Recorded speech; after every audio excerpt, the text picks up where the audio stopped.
Classification of carbohydrate हम देख लेते हैं। कार्बोहाइड्रेट को कैसे स्ट्रक्चरल बेसिस पे कैसे हम क्लासिफाई करते हैं। आपको ये पता होना चाहिए मोनोसैकेराइड क्या होती है, यानी कि एक ही चेन है। ये इसके एग्जांपल रहेंगे। डाइसैकेराइड सबसे ज्यादा इंपॉर्टेंट है, ये आपको पता होना चाहिए। और आपको ये भी पता होना चाहिए कि दो मॉलिक्यूल जो है उसमें वो कौन से मॉलिक्यूल हैं। फॉर एग्जांपल अगर मैं लैक्टोज की बात करता हूं तो कौन से दो मॉलिक्यूल्स डाइसैकेराइड, यानी कि दो चेन आपस में जुड़ी हुई है कार्बोहाइड्रेट की, कौन से हैं वो मॉलिक्यूल्स दो आपस में जुड़ करके जिनको लैक्टोज बोलते हैं। क्या? Galactose and glucose. माल्टोज किसको बोलते हैं? Two molecules of glucose. मतलब ग्लूकोन डी का वो देखा होगा ना आपने, वो डब्बा आता था ग्रीन और रेड कलर का, उसमें व्हाइट कलर का पाउडर सा रहता था, उसमें ग्लूकोज ही होता था।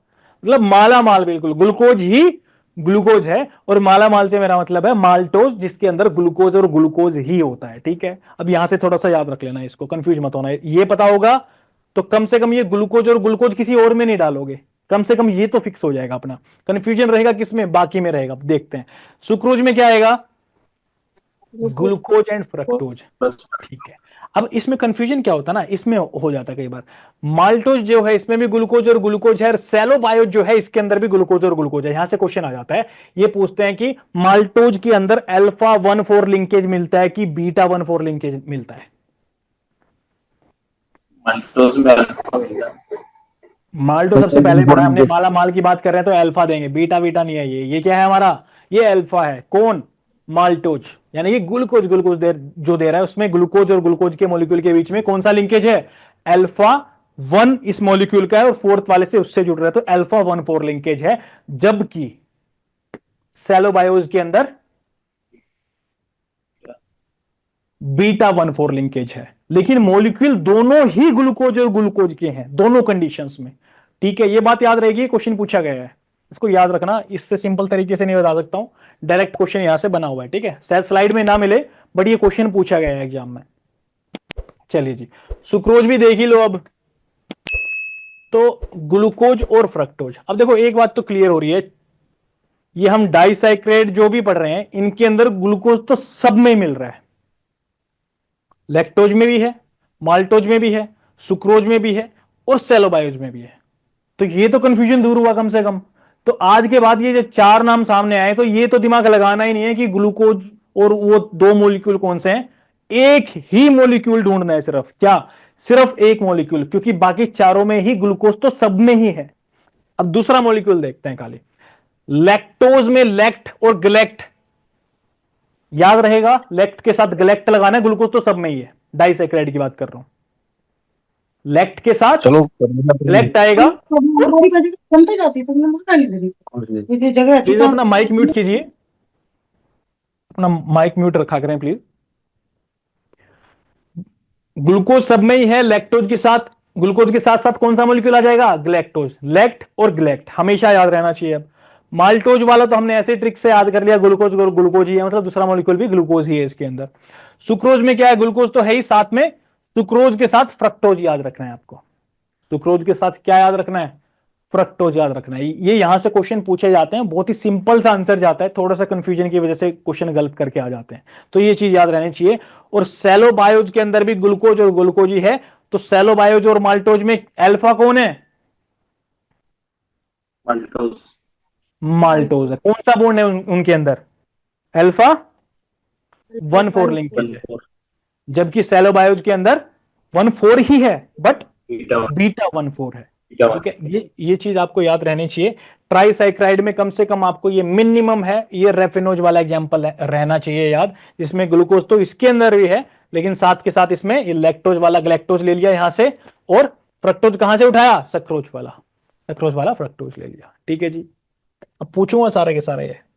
चलो, पॉलीसेक्राइड की आप एग्जांपल देख लेना, किसमें क्या क्या होता है। ग्लाइकोजन के अंदर अल्फा 1,4 भी है और अल्फा 1,6 भी है, ये थोड़ा सा ध्यान दे देना इसके ऊपर। हेमिसेलुलोज में बीटा 1,4 जाइलोज भी रहता है, ये थोड़ा सा एक बार देख लेना, ज्यादा रट्टे मारने की जरूरत नहीं है। बट डाइसैकेराइड में एक एक चीज पता होनी चाहिए और ट्राइसैकेराइड में आपको पता होना चाहिए ये रेफिनोज के अंदर आते हैं। ये बेयर मिनिमम है, ये भी किसी ने सोचा कि छोड़ देते हैं फिर गलत हो जाएगा। पॉलीसेक्राइड में इतना इंपॉर्टेंट नहीं है, बट डाइसैकेराइड वाले सारे और रेफिनोज के अंदर क्या क्या आता है। चलो बताओ, रेफिनोज में क्या क्या आता है? ग्लूकोज, लैक्टोज, फ्रक्टोज के साथ ग्लूकोज अगर मैं मिला दूं तो किस मॉलिक्यूल में मिलेंगे, किस डाइसैक्राइड में? सुक्रोज। सुक्रोज में मिलेंगे।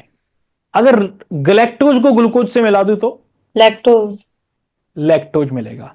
सेलोबायोज में ग्लूकोज प्लस बीटा ग्लूकोज। 1,4 और माल्टोज में अल्फा ग्लूकोज। अल्फा 1 1,4 तो माल्टोज और सेलोबायोज में क्या डिफरेंस है? अल्फा कौन है इनमें से? माल्टोस। माल्टोज। कौन सा बॉन्ड मिलता है, कौन सा लिंकेज मिलता है इसमें? Alpha 1 alpha 1,4 alpha 1 linkage glucose और ग्लूकोज में किस में मिलता है? सेलोबायोस। अब बताओ, ये मैकुलम ने और डेविस ने कौन सा विटामिन बताया था? Vitamin vitamin A, A. Henrik Dam ने विटामिन विटामिन के, के। और लेवजियर ने। Father of nutrition. Net energy system किसने दिया था? आर्म्सवर्थ। हम्सबर्ग। Respiration calorimeter Armsworth. और एनिमल कैलोरीमीटर लाल पिलेस। लैप्लेस। लैपलेस ने दिया था। वेंसोस्ट ने क्या दिया था? Food fiber. Food fiber, fiber estimation. कौन से सन में दिया था याद है? क्वेश्चन में लिखा हुआ था 19 कुछ करके, किसी की नजर पड़ी उस पर? 1890। 1960 के अंदर, ठीक है 1960। चलो जी शाबाश, बहुत ही बढ़िया, अच्छी मेमोरी है आप लोगों की। अब थोड़ा क्लासिफिकेशन स्ट्रक्चरल बेसिस पे देख लेते हैं अमीनो एसिड का क्या होता है। एलिफेटिक अमीनो एसिड पढ़ रहे हैं यहाँ पे हम। अब देखो, इस वो डिपेंड करता है कि इसका आर ग्रुप जो है वो क्या है, कार्बोक्सिल ग्रुप है कि अमाइन है कि हाइड्रोक्सिल ग्रुप है। उस बेसिस पे उसका नेचर पूरा या उसका स्ट्रक्चर पूरा चेंज हो जाता है। किसका? एमिनो एसिड का। एमिनो एसिड में बेसिकली क्या बोलना चाह रहा हूं मैं कि कार्बन, हाइड्रोजन, नाइट्रोजन, ये सारी चीजें तो हैं ही, अब इसके साथ ओपन चेन कार्बन हाइड्रोजन की ही ऐड हो जाती है तो उसको हम एलिफेटिक एमिनो एसिड बोल देते हैं। अगर उसके अंदर कोई बेंजीन रिंग ऐड होती है उस साइड चेन के रूप में, यानी कि आर ग्रुप जो है, अगर साइड चेन के रूप में उसमें बेंजीन रिंग ऐड होती है तो मेरे को बता सकता है कि क्या बोलते हैं उसको, कौन से अमीनो एसिड बोलेंगे? ए से ही नाम शुरू होता है उसका, एरोमेटिक अमीनो एसिड उसको बोल देंगे। यानी कि साइड चेन क्या मिलेगी उसमें? बेंजीन रिंग मिलेगी। और इसमें सिर्फ एलिफेटिक अमीनो एसिड में ओपन चेन मिलेगी, सिर्फ ओपन चेन मिलेगी। अच्छा, मिथ्योनिन सिस्टीनिन क्या है? ये फैटी एसिड है क्या, मिनरल है क्या है? ये amino acid essential. Amino acid है। मेरे को ये बताएगा कोई, अगर आर ग्रुप यानी कि साइड चेन जो मेन उस पे अमीनो एसिड पे जुड़ती है, अगर वहां पे मैं सल्फर लगा दूं तो वो कौन से अमीनो एसिड में मिलेगा? Sulphur containing. कौन सा अमीनो एसिड होता है सल्फर कंटेनिंग? मिथियोनिन। मिथ्योनिन होता है, ठीक है। Methionine sulphur containing amino acid होता है, ठीक है। अब अमीनो एसिड की बात कर रहे हैं तो मेरे को ये बताओ, ये अमीनो एसिड से बनता क्या है? अगर मैं सारे अमीनो एसिड को कंबाइन कर दूं एक साथ, प्रोटीन। बिल्कुल प्रोटीन बनता है, लेकिन प्रोटीन से पहले पेप्टाइड चेन्स बनती हैं, उसके बाद वो सारी पेप्टाइड चेन्स पॉलीपेप्टाइड चेन्स बनाती हैं, फिर अमीनो एसिड बन जाता है, ठीक है जी। अब क्या मैं बोल सकता हूं कि ये जो माइक्रोबियल फर्मेंटेशन होता है वहां पे अमीनो एसिड जब जाते हैं, ऑब्वियसली हमने बोला कि जो प्रोटीन हम देंगे एनिमल को, अगर नाइट्रोजन तो छोड़ ही दो, एनपीएन देंगे उससे प्रोटीन बन रहा है, जो रियल भी प्रोटीन दे रहे हैं उस प्रोटीन का भी ब्रेक डाउन हो रहा है। कितने परसेंट का ब्रेक डाउन हो रहा है फर्मेंटेशन से? 40%। क्या बात है, शाबाश। 40% तो बाईपास होके आगे जा रहा था। 60%। फर्मेंटेशन में डिग्रेड कितना होगा फिर? देखो 60%। कॉन्सेप्ट, आप आंसर आराम से दो, चलेगा, कोई जल्दी वाली बात नहीं, आराम से सोचो, गलत नहीं करना है। वही जल्दीबाजी में आपको आता है आंसर, एग्जाम में भी गलत कराओगे फिर, है ना। तो 60% तो यहां पे ब्रेक डाउन हो रहा है, और प्रोटीन के ब्रेकडाउन से क्या मिलेगा? Amino acid. Amino acid. उन अमीनो एसिड को अपने अकॉर्डिंगली सेट करके एक नया प्रोटीन कौन बनाने वाला है ह्यूमन के अंदर? बैक्टीरिया। बैक्टीरिया या माइक्रोब्स जो भी हैं, बैक्टीरिया, फंजाई, प्रोटोजोआ, काफी सारे होते हैं ना, उसमें बैक्टीरिया जो रहते हैं उससे क्या बनता है? माइक्रोबियल प्रोटीन बनता है। यानी कि माइक्रोब्स के अंदर प्रोटीन बन रहा है, क्योंकि अमीनो एसिड का ब्रेकडाउन एंजाइम्स ने कर दिया है, वो अमीनो एसिड माइक्रोब्स ने ले लिए हैं। अब उनकी बॉडी में जो सिस्टमेटिक चेन, जो उनका जो डीएनए है, आरएनए है, उस बेसिस पे ट्रांसलेशन होगा, ट्रांसक्रिप्शन होगा, ठीक है। तो उनके अकॉर्डिंग प्रोटीन बनाए जाएंगे उन टूटे हुए अमीनो एसिड से। कोई मेरे को बता सकता है क्या, जो ये अमीनो एसिड्स होते हैं इससे क्या निकलता है और उसमें क्या मिलकर के प्रोटीन बन जाता है? हालांकि हम डिटेल में पढ़ने वाले हैं उसको, बट मैं देखना चाह रहा हूं किसी को पता है कि नहीं। नाइट्रोजन। नाइट्रोजन निकलता है, आप बोलना चाह रहे हैं प्रोटीन से, ठीक है। और कोई आंसर देना चाहे? कोई बात नहीं, आगे डिटेल में पढ़ेंगे। बिल्कुल नाइट्रोजन नहीं है, वो सारी चीजें हैं उसके अंदर, वहां पे डिटेल में पढ़ते हैं इसको, ठीक है, कोई बात नहीं। अच्छी ट्राई थी, कल देख के आना किससे होता है वो। एलिफेटिक एमिनो एसिड का मतलब समझ में आया? एक दो एग्जांपल देख लेना है इसके। यहां पे आप आ जाओ सीधा सल्फर कंटेनिंग एमिनो एसिड्स पे। सिस्टीन, सिस्टाइन, मिथ्योनिन तीनों ही सल्फर कंटेनिंग एमिनो एसिड है। क्वेश्चन आता है which of the following is sulphur containing amino acid? Cysteine, cystine, methionine और ऑल ऑफ द अबव। क्या आंसर जाएगा उसका? All of the All of the above. All of the above answer जाएगा, ठीक है जी। एरोमेटिक एमिनो एसिड में क्या मिलेगा आपको? एक बेंजीन रिंग मिलती है साइड चेन के रूप में, ठीक है। नॉर्मल जो एमिनो एसिड का स्ट्रक्चर है वो तो है ही, साइड में अमीनो, यहां पे अगर बेंजीन रिंग मिल रही है इसके साथ तो क्या बोलेंगे इसको? एरोमेटिक एमिनो एसिड बोल देंगे। अगर simple side open side chain मिल रही है कार्बन हाइड्रोजन वाली तो क्या बोलेंगे इसको? एलिफेटिक अमीनो एसिड बोल देंगे, ठीक है। एग्जांपल एक एक दो दो देख लेना आप, लेकिन सल्फर कंटेनिंग अमीनो एसिड को मत भूलना। ऊपर नीचे कुछ याद हो रहा हो नहीं हो रहा हो ये ध्यान रख लेना। अभी मैंने जो बताया एलिफेटिक क्या होती है, साइड चेन के रूप में ओपन ब्रांच ऐड हो जाती है उसमें। एरोमेटिक में बेंजीन रिंग हो जाती है। मतलब करना चाहो तो कर लो, हो सकता है कोई पूछ ले, बट जो ऑलरेडी क्वेश्चंस पूछे जा चुके हैं जहां से, उसको तो नहीं छोड़ना है अब, चाहे वो आसान हो और चाहे वो मुश्किल हो। चलो, कीटोजेनिक अमीनो एसिड का मतलब क्या हुआ? कीटोजेनिक, जेनिक का मतलब क्या होता है? जनरेट हो रही है कोई चीज, बन रही है, पैदा हो रही है कोई चीज, है ना, प्रोड्यूस हो रही है कहीं से। तो कीटो का मतलब क्या? कीटो का मतलब क्या होता है? Ketone ketone group. Ketone bodies जो होती है उनको तो कीटो बोल देते हैं ना। तो ये अमीनो एसिड वो है जो कीटोजेनिक इन नेचर है, यानी कि इनके ब्रेकडाउन से, इनके मेटाबॉलिज्म से क्या किस चीज का प्रोडक्शन हो सकता है? कीटोन बॉडीज का प्रोडक्शन हो सकता है। ये रहे इनके नाम, ल्यूसीन और लाइसिन। ये है glucogenic and ketogenic amino acid, यानी कि वो अमीनो एसिड जो ग्लूकोजेनिक भी हैं और कीटोजेनिक भी, यानी कि उनसे ग्लूकोज का भी फॉर्मेशन हो सकता है और कीटोन बॉडीज का भी फॉर्मेशन हो सकता है। इनके एग्जांपल आपके सामने लिखे हुए हैं, isoleucine, phenyl alanine, tyrosine, tryptophan, threonine. और बाकी जितने आपको याद आए ग्लूकोजेनिक के अंदर डाल देना कि उनसे ग्लूकोज ही बनता है। आप बोलोगे सर ग्लूकोजेनिक तो ये भी है, ये ग्लूकोजेनिक के साथ साथ कीटोजेनिक भी है, और कीटोजेनिक अलग से भी पढ़ लिया, और ये सिर्फ ग्लूकोजेनिक है नीचे वाले, ठीक है। चलिए जी, अब एसेंशियल अमीनो एसिड देखते हैं। एसेंशियल अमीनो एसिड की डेफिनेशन कोई मेरे को बताना चाहेगा? एसेंशियल क्यों बोलते हैं? ऐसे अमीनो एसिड जो एसेंशियल हैं, जो जरूरी हैं। अब जरूरी कौन से होंगे? नॉट नॉट बॉडी नॉट इनफैक्टली अब या तो कोई भी नहीं बोलता या सारे एक साथ बोलते हो आप लोग? सर जो हमारी बॉडी सिंथेसाइज नहीं कर सकती है और हमें डाइटरी सोर्स में जरूरी होता है उसको लेना। जरूरी होता है। तो एसेंशियल वर्ड कहां से आया? हमें समझ में आया कि बॉडी के अंदर हमारी खुद की बॉडी अमीनो एसिड को जनरेट नहीं कर सकती है, तो उस अमीनो एसिड को हमें बाहर से लेना ही पड़ेगा। जैसे कि चिकन के अंदर विटामिन सी वो खुद से बना लेते हैं, हालांकि उसके बाद भी एग में नहीं जाता है वो, बट विटामिन सी उनके लिए एसेंशियल नहीं है क्योंकि वो खुद से जनरेट कर सकते हैं। हम यहां पे कुछ ऐसे अमीनो एसिड देखेंगे जो एसेंशियल है। इसका मतलब क्या? उन एनिमल्स की बॉडी उनको खुद से जनरेट कर रही है या फिर उनको वो बाहर से डाइट से लेने पड़ेंगे। एसेंशियल कहां से लेने पड़ेंगे? वो डाइट से लेने पड़ेंगे, खुद की बॉडी जनरेट नहीं कर पाएगी। अब कुछ एग्जांपल देखते हैं। पिग्स के अंदर ये रट लेना, इनको जो येलो मार्क किया हुआ है, मतलब ये क्वेश्चन धड़ाधड़ पूछे जा चुके हैं और बहुत जगह पूछे जा चुके हैं, ठीक है। और हाई प्रोबेबिलिटी है ऐसे इजी क्वेश्चंस बार बार आ सकते हैं क्योंकि प्रैक्टिकली ये रहता है, फील्ड में जाते हैं तो ये चीजें काफी कॉमन रहती हैं। पिग के अंदर कौन सा रहेगा एसेंशियल अमीनो एसिड? लाइसिन रहेगा। और पोल्ट्री के अंदर कौन सा रहेगा? ग्लाइसिन रहेगा। अब इसकी ट्रिक एक बता देता हूं, इसको याद कर लेना।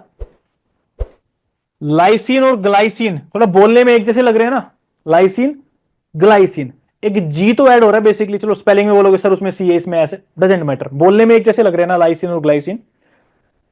ज्यादा अल्फाबेट किसमें है, लाइसिन में कि ग्लाइसिन में? तीन और तीन छह, तीन और तीन छह, तो बेसिकली जी ऐड कर दिया ना यहां पे एक्स्ट्रा, 7 हो जाता है ना यहां पे। और पिग और पोल्ट्री में अल्फाबेट किसमें ज्यादा है? पोल्ट्री के अंदर ज्यादा है। तो पोल्ट्री के अंदर लाइसिन होगा कि ग्लाइसिन होगा एसेंशियल अमीनो एसिड? ज्यादा के साथ ज्यादा, बस पोल्ट्री में ज्यादा है तो लाइसिन के आगे जी भी लगा दिया, ज्यादा। पिग में कम वर्ड्स है तो ग्लाइसिन होगा कि लाइसिन होगा? लाइसिन। लाइसिन होगा। अब ये आपको याद रहना चाहिए, क्योंकि इसमें ये तो सबको याद रहता है लाइसिन ग्लाइसिन इनमें से कुछ था, बट वो याद नहीं आता टाइम पे कि ग्लाइसिन था कि लाइसिन था। वो आपको अभी याद रहना चाहिए। पिग में लाइसिन है और पोल्ट्री में ग्लाइसिन है। ठीक है। शीप में क्या है? मिथ्योनिन। ये याद रहेगा शीप का मिथ्योनिन आपको। कैट के अंदर टोरिन, T4, ये टी से खत्म हो रहा है कैट, और इसका टी से ही अमीनो एसिड शुरू हो जाता है जो एसेंशियल है इसके अंदर, वो टोरिन है। ठीक है। अब critical amino acid low in practical diet, example lysine and methionine. Critical amino acid क्या होता है? जो हम यूजुअली कॉमन प्रैक्टिकल डाइट जो एनिमल को देते हैं, वो उस प्रैक्टिकल डाइट के अंदर भी कम होते हैं, उनको हम बोलते हैं क्रिटिकल अमीनो एसिड। वो डाइट जिससे प्रोटीन, कार्बोहाइड्रेट, एनर्जी, विटामिन सब कुछ पूरा हो रहा है उनका बेसिकली, बट उसमें एक अमीनो एसिड जो चाहिए, मैंने क्या बोला, प्रोटीन 20% है, 22% है। अब उस प्रोटीन में अमीनो एसिड ये वाला है कि नहीं, क्योंकि प्रोटीन का स्ट्रक्चर तो अलग अलग different different type of amino acid की चेन से बनता है ना, तो उसमें भी प्रोटीन में हमने डाइट में बताया 20% प्रोटीन है। ठीक है। अरे 20% तो है, सोयाबीन बहुत अच्छा है, मतलब बहुत अच्छा प्रोटीन है, बट वो ओवरऑल प्रोटीन जितना एनिमल को चाहिए वो तो दे रहा है, बट उस प्रोटीन में भी उसको पर्टिकुलर वो अमीनो एसिड चाहिए, वो नहीं मिल पा रहा है। तो क्रिटिकल अमीनो एसिड होता है। जो प्रैक्टिकल डाइट हम एनिमल को देते हैं 20% चाहिए, 20% ही है उसके अंदर प्रोटीन, बट उसके अंदर वो अमीनो एसिड नहीं है, तो हम उसको बोल देते हैं क्रिटिकल अमीनो एसिड, जो प्रैक्टिकल डाइट के अंदर भी कम होता है। ठीक है जी। तो ये आपको होपफुली याद हो चुका होगा सब कुछ। अभी मैं क्वेश्चन बीच में से कहीं से भी पूछ लूंगा आपसे। अब हमने कार्बोहाइड्रेट का पढ़ा सबसे पहले स्ट्रक्चरल बेसिस पे। क्या क्या देखा हमने? मोनोसैकेराइड, डाइसैकेराइड और ट्राइसैकेराइड। जल्दी से ट्राइसैकेराइड का एग्जांपल और उसके अंदर क्या क्या मॉलिक्यूल होते हैं वो बताओ। Raffinose. Raffinose, glucose, galactose, fructose. क्या क्या मॉलिक्यूल रहेंगे उसमें? Glucose, galactose, fructose. फ्रक्टोज। अच्छा, ग्लैक्टोज और किस में आता है? लैक्टोज, फ्रक्टोज में लैक्टोज के अंदर आता है। डाइसैकेराइड है कि ट्राइसैकेराइड है? लैक्टोज डाइसैकेराइड, डाई डाइसैकेराइड है। तो ये आपका सेलोबायोज क्या है फिर? डाई की ट्राई? डाई डाइसैकेराइड है सर, बीटा 1,4 लिंकेज होता है ग्लूकोज ग्लूकोज। ग्लूको तो अल्फा 1,4 लिंकेज किसमें होता है? ग्लूकोज ग्लूकोज का? माल्टोज। माल्टोज, माल्टोज के अंदर होता है। ठीक है जी। मोनोसैकेराइड का एग्जांपल याद है किसी को? सुक्रोज। सारे मोनो, ग्लूकोज, गैलेक्टोज। मतलब मोनो मोनो तो जैलोज और एक्सोस, है ना? डिऑक्स, पेंटोस और एक्सोस। Very good. हाँ जी। अब हमने देख लिया थोड़ा कार्बोहाइड्रेट का स्ट्रक्चरल बेसिस पे क्लासिफिकेशन देख लिया है, डाइसैकेराइड क्या है, उसमें क्या क्या क्वेश्चन पूछे जाते हैं वो हमने डिस्कस कर लिया। हमने अमीनो एसिड का भी देख लिया। अमीनो एसिड का क्लासिफिकेशन में हमने क्या देखा था सबसे पहले? Aliphatic amino acid. एलिफेटिक क्या होता है? ओपन रहता है आर। जो आर ग्रुप होता है उसका चेन होता है। चेन जो लगती है, ओपन ब्रांच होती है उसकी कार्बन हाइड्रोजन की। ठीक है। एग्जाम्पल को याद है क्या उसका? मतलब जो मैं बोल रहा हूँ वही याद हो रहा है मेरे को लगता है। चलो कोई बात नहीं।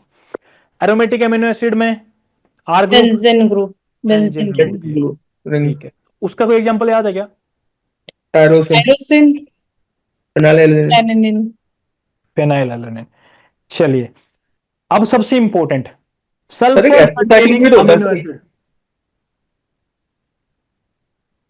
Sulphur containing amino acid, Methionine, cysteine, methionine, CCM. Practical diet के अंदर जो क्रिटिकल अमीनो एसिड होते हैं वो कौन से? Methionine, methionine, Acid। लाइसिन। ठीक है। उसमें भी मिथ्योनिन, आप उस पर ज्यादा फोकस रखिएगा, वो मत भूलिएगा बिल्कुल भी। पिग के अंदर कौन सा अमीनो एसिड डेफिशिएंट होता है? Lysine, lysine. कैट के अंदर एसेंशियल अमीनो एसिड कौन सा होता है? Taurine, taurine. ओ एसेंशियल, ग्लाइसिन किसके अंदर होता है फिर? पोल्ट्री। पोल्ट्री के अंदर होता है। तो अब कौन सा बचा है? एक एक चौथा नंबर का मेथिओनिन शीप का। शीप में मिथ्योनिन, मिथ्योनिन। और क्रिटिकल अमीनो एसिड में भी लाइसिन और मेथिओनिन। है ना, लाइसिन मिथ्योनिन। ठीक है। अब बात कर लेते हैं थोड़ा फैटी एसिड के क्लासिफिकेशन की। फैटी एसिड जो है उसको हम कैसे क्लासिफाई करते हैं? एक सैचुरेटेड भी बोल देते हैं, एक अनसैचुरेटेड बोलते हैं। बच्चे बच्चे को पता है सैचुरेटेड का मतलब कितने बॉन्ड मिलेंगे उसके अंदर? Double bond. क्या बात है। Single bond. अनसैचुरेटेड में? अनसेचुरेटेड में डबल बॉन्ड। डबल ठीक। ट्रिपल। सैचुरेटेड में सिंगल मिल रहा है। ठीक, अब बात करते हैं एग्जांपल्स की। पाल्मिटिक एसिड सैचुरेटेड एसिड में याद कर सकते हो, ब्यूटारिक एसिड काफी कॉमन होता है, इसको आप सैचुरेटेड फैटी एसिड में याद कर सकते हो। ब्यूटारिक और पाल्मिटिक दो याद कर लेना, ये दो मत छोड़ना, ठीक है। ये दो आपको पता होना चाहिए, इतना बेसिक पता होना चाहिए कि सैचुरेटेड में अपना पाल्मिटिक और ब्यूटारिक एसिड काफी कॉमन है, ब्यूटारिक एसिड तो। अब अनसैचुरेटेड फैटी एसिड देखो, पाल्मिटोलिक एसिड, ओलिक एसिड, लिनोलिक, ये ओलिक ओलिक वाले देखो तीनों, ये लग रहा है ना, ओलिक ओलिक ओलिक, ऐसे ही याद हो जाएंगे ये तो आपको। एक एरेकिडोनिक सबसे इंपॉर्टेंट है, लेकिन इसमें क्या है इंपॉर्टेंट, एरेकिडोनिक सबसे इंपॉर्टेंट है, इसको याद रखना आप, ठीक है। Essential fatty acid in cat, arachidonic acid, क्या है ये, सैचुरेटेड है कि अनसैचुरेटेड है, अनसैचुरेटेड, अनसैचुरेटेड है। और आपका पिग और पोल्ट्री के अंदर एक ही होता है फैटी एसिड, दोनों के अंदर जो डेफिशिएंट होता है क्या होगा, लिनोलिक, लिनोलिक, ठीक है। अब पिग के अंदर अमीनो एसिड कौन सा डेफिशिएंट होता है, लाइसिन, लाइसिन होता है। और पोल्ट्री के अंदर, लाइसिन, शीप के अंदर, मेथियोनिन, कैट के अंदर, टॉरिन, नेट एनर्जी सिस्टम किसने दिया था, आर्म्स आर्म्सवर्थ। आर्म्स बाय ने, ठीक है।